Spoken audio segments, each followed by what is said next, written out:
नमस्कार फ्रेंड्स, मैं पूनम गुप्ता स्वागत करती हूँ आपका अपने यूट्यूब चैनल पूनम के गीत संगीत में। बहुत ही प्यारा सा ये कहरवा गीत है, कैसा लगेगा कमेंट में ज़रूर बताइएगा।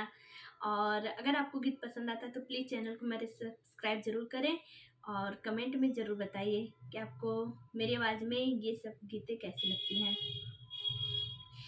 गेहुआ के रोटिया रहरिया के दालिया चटनिया बेनना, हे चटनिया बेनना, ससुरु जीवे ना जीवानवा चटनिया बेनना, ससुरु जीवे ना जीवानवा चटनिया बेनना।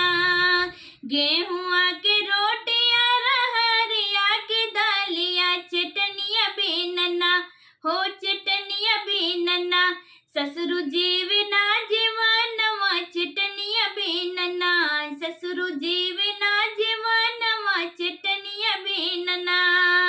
कहाँ हम पाई ससुरु धनिया से पुदीनवा, कहाँ हो पाई ना, हो कहाँ हो पाई ना, कलमियाम के टिकोरवा कहाँ हो पाई ना, कलमियाम के टिकोरवा कहाँ हो पाई ना।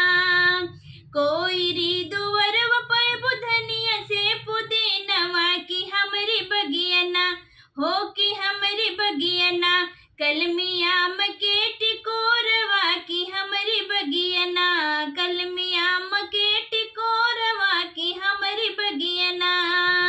गेहुआ के रोटिया रहरिया के दालिया चटनिया बेनना, हो चटनिया बेनना, जेठोत जीवे ना जीवानवा चटनिया बेनना, जेठोत जीवे ना जीवानवा चटनिया बेनवा।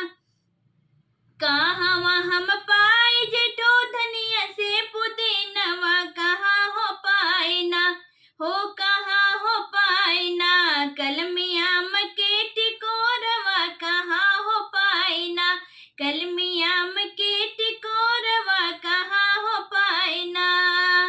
कोई री दुवरवा पौब धनिया से पुदीनवा की हमरी बगियना, हो की हमरी बगियना, कलमियाम के टिकोरवा की हमरी बगियना, कलमियाम के टिकोरवा की हमरी बगियना।